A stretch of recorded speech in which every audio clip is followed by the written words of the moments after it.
I know what you're thinking. Working in a labyrinth must pay really well. I hate to burst your bubble. It doesn't. Well then, surely the health and retirement benefits are great. They're not. Okay then. You continue to think, becoming increasingly irritated. There must be something to outweigh the experience of living out your days in an Escher-like maze, cleaning up the sloppy remains of prisoners mauled to death by ravenous minotaurs, not to mention the buckets of waste they leave behind. And you would be right. There's free coffee. I have to make it, of course. But the break room is perpetually stocked with dark roast, medium roast, breakfast blend, flavored coffees, a veritable rainbow of variety. And when I get tired of plain coffee, I just check the fridge. It's always stocked with every flavor of creamer you could think of, even the seasonal ones like pumpkin spice or eggnog. We don't exactly have seasons in the maze, and so I just use whatever I feel like whenever I damn please. There's always a few fresh packs of cookies every week, but for some reason, there's only ever Pepperidge Farm Milano cookies. I got real sick of those back around my 3rd year as a caretaker. The break room is where I spend most of the time. I'm not tending to the labyrinth and its denizens. It's a little outpost and it sits exactly in the center of the maze. I've watched more than my fair share of disheveled prisoners run up with relieved faces, only to read the employees only sign. Sometimes they'll bang on the locked door, or wave desperately at me through the plexiglass window, begging me to let them in. I wouldn't mind at least sharing my coffee, but I couldn't risk it. If the Minotaurs had a reason to break in, they would make an absolute mess.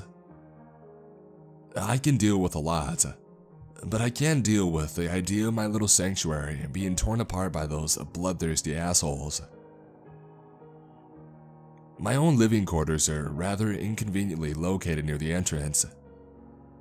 Inconvenient because the entrance is where most of the prisoners end up eviscerated, and it's not exactly pleasant to wake up to those screams.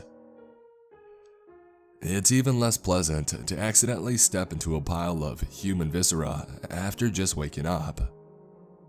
And plus, it's a pretty long walk to get my morning coffee. My room is very small and cramped, with a single cot, a space-conservative bathroom, and room for my cleaning cart. That's the big reason why I spend so much time in the break room. It's not even like I have any perks from being near the entrance, as I'm only allowed outside the labyrinth once a year. The warden, who sends my annual performance reviews via scrolls flown in by carrier pigeons, says that every year that I could get 2 days off if my performance were to improve. But it's been nearly 5 years and I've only ever had 1 day off per year. I always thought that I did a pretty good job, good enough to deserve 2 days. It kind of hurts never feeling like your hard work is truly appreciated. I suppose it doesn't matter now though, not after the last prisoner that we had. I was drinking a nice fresh cup of French roast and reading a particularly good Reddit thread. Yes, I have a data plan. It's not very good though. I had just reached a really juicy anecdote when the war horn sounded. That's how new prisoners entering the labyrinth are announced. I have no idea who blows the horn or where from, but you can't miss it no matter where you are in the maze.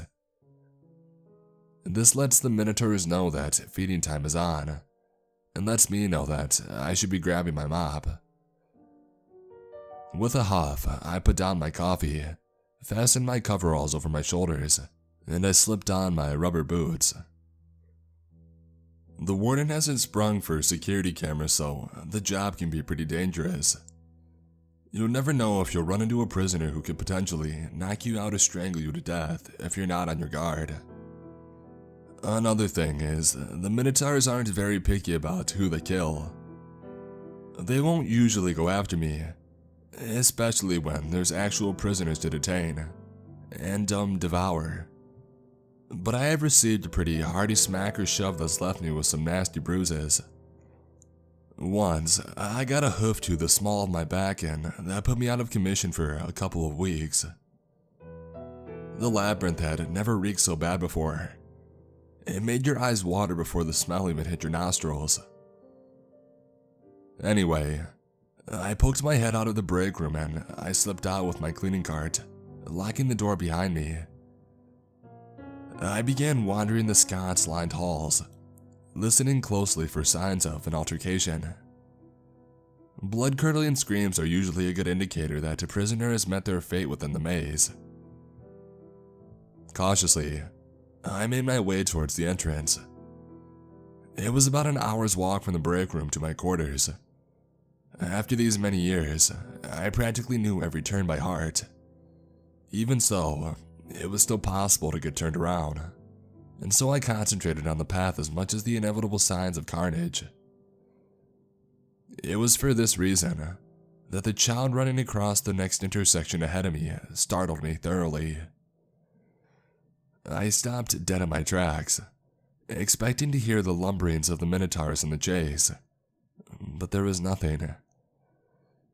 I left my cart and I ran to the corner to look around it, hoping to catch a glimpse of the girl. I let out an unintentional little shriek of alarm when I felt a tug on the leg of my overalls. "Jesus Christ!" I shouted, leaping back. The little girl was right in front of me, smiling with a blood-smeared face. She was absolutely covered in gore. Her blonde pigtails were like two brushes dipped in red paint. "Hi, mister," she said cheerfully. "You don't look like a monster. Are you nice?"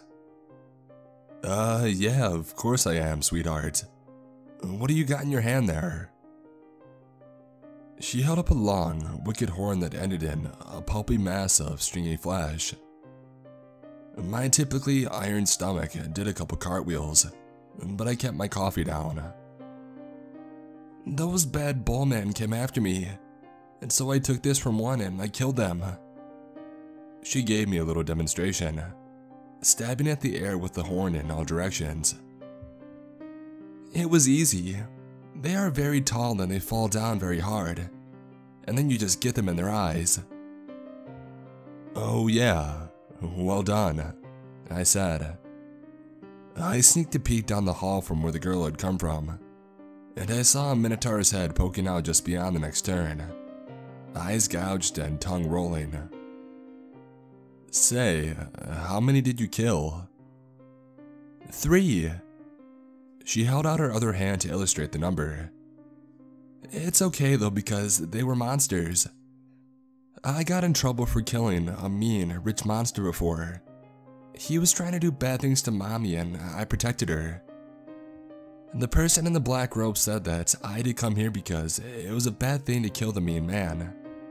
They said that I had to take an extra long time out. But Mommy said that it's good to kill monsters, and I believe Mommy most of all." "Sure," I agreed with a serious nod.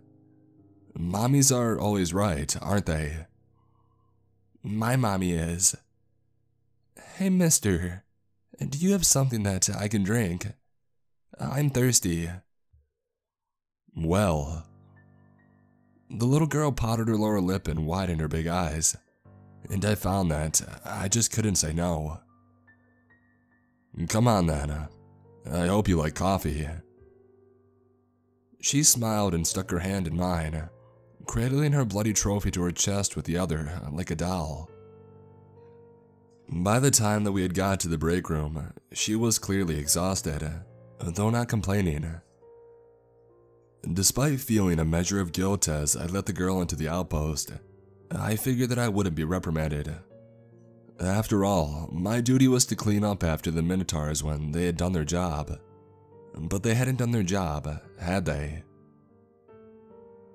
The girl sat at the little booth table by the window while I made a fresh pot of coffee. Do you like Irish cream? I asked, taking the bottle of creamer from the fridge to show her. What's Irish cream? She asked in return, crinkling her nose. What about caramel? Caramel, I love it. I took out the caramel creamer and I poured it liberally into a cup of coffee, and then added a less generous amount to my own. I stirred the cups and I brought them over to the table. The girl picked hers up happily and took a long drink. When she put it down, she looked both pleased and puzzled. It's kinda yucky, she said, but I kinda like it. That's coffee for you, I replied. That's coffee for you, she repeated with a giggle, and took another drink. What's your name, little miss? I'm Emma. What's your name?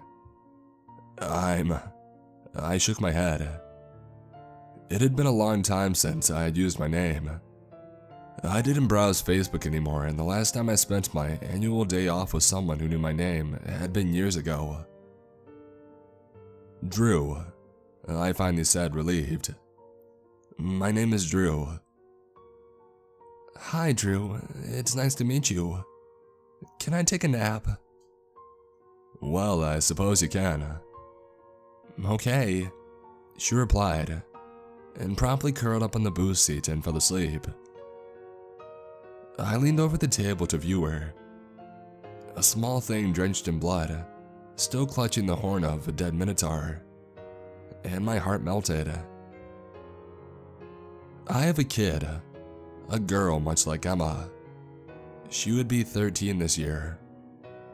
I don't know what she looks like now, and just thinking about her is pretty painful. On my first day off from the job, my wife forbade me from speaking with her. The year after that, I found out that my wife wasn't my wife anymore. And after that, I found out that I was declared legally dead. During my last day off, I just sat on the beach of the island that the labyrinth is on, chatted to the old captain who ferries the prisoners, and watched the most beautiful sunset that I had ever seen. This year, I was planning on building a sandcastle. It's not like I couldn't reach out to my girl. I could send a Facebook message, a Snapchat, whatever that is. But I found out long ago that those messages don't get you far when you're already a ghost to people. My little girl, Matilda, she had already accepted that her old man was gone. I never meant to leave her. I had just gone out for a pack of smokes, ran into the wrong person, and bam, here I am doing the dirty work at the most secure prison in the entire world. Well, former most secure prison in the entire world. Emma suddenly made a little cooing noise, arising from her brief slumber. She smacked her lips and rubbed her eyes. Mr. Drew, she asked meekly, can I leave now? I want to go back home to Mommy. I sighed. You have to find the way out, Emma. I can't help you with that. But there's so many ways to go. I know, that's how it is. You gotta make the best possible decisions for you. Her eyebrows knit together into a fierce expression of determination. Okay, I'll do it. I'll find my way out. She hopped up from the table and stuck out her rust-red hand. I took it in my own and I shook it. Bye, Mr. Drew. Thanks for the caramel coffee. Well, bye, Miss Emma, I said, feeling my throat tighten. And good luck. Keep that horn with you. You never know when you might need it. She nodded and went to the door, reaching high for the handle. She gave me one last smile and then she was gone. I watched her golden head bob past the window, and then I cried into my hands. I can't say exactly why I was so sad. Maybe it was knowing that I was completely alone now. maybe it was the reminder of my own family. Or maybe it was that I knew Emma's difficult road wouldn't end with the maze. In any case, I poured out the remainder of my coffee and I walked back to my quarters where I fell fast asleep. The cleaning could wait.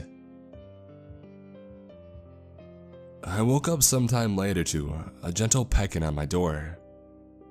I reached for my cot to open it, allowing a pigeon to flutter in. It hopped onto my knee, dropped a thin scroll sealed with wax, and then cooed and flew off. I read through the message several times with a growing sense of dread. I guess I shouldn't have been all that surprised. The truth is, I never knew where the Minotaurs came from. I suppose I assumed they had been around for just about forever, seeing as they were supposed to be some kind of mythological beast. In any case, it doesn't look like I'll be the caretaker of the labyrinth much longer. The warden's words congratulating me on my promotion to prison security guard felt like a hearty kick to the groin. I have read those words again and again, and the fear for my humanity hasn't lessened any. I don't even get my annual day off. No more time off from here on out, and certainly no leisurely coffee breaks. I feel sick thinking about what I will be subsisting on once I become one of those monsters. Truth is, I probably deserve this. After all, I had found my way into the maze and never worked up the strength or courage to get myself out. I didn't fight to see my family again. I might as well live out my days wandering these halls as a mindless beast when I've acted like one all along.